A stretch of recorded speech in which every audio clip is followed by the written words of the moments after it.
Mimi nashukuru sana kwa sababu leo tuko hapa kwa Prophet Victor Kanyari. Leo ni siku ya candle lighting.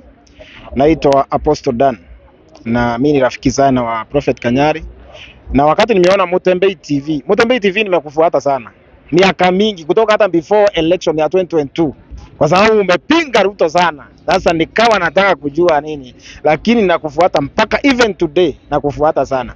Hii TV ya Mutembei TV iko chonjo, iko sawa. Mimi ndio nataka kusema tu, na tuko hapa candle lighting. Karibuni sana wale wako karibu. Thank you Mutembei TV.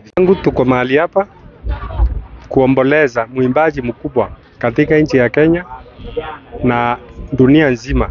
Alikuwa mwimbaji mkubwa sana, nilimpenda, anaitwa Betty Mbayo, na tumekuja hapa candle lighting kumuomboleza kwa sababu ni mmoja wetu katika ufalme wa Mungu. Kwa hivyo hii TV naipenda sana, maana nimeifuatilia kwa muda mrefu, nikaona wako na followers wengi sana. Kwa hivyo nawapongeza sana Mutembei TV. Endeleeni hivyo hivyo kufuatilia kila kitu kwa mashinani, kila kitu inavyoendelea katika nchi yetu ya Kenya. Mkuwe tayari kabisa, hiyo kazi yenu mnapiga ni kazi nzuri.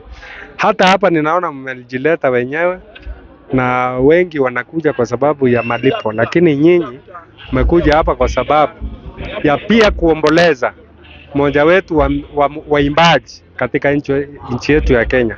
Asante sana. Mimi naitwa Pastor Sila.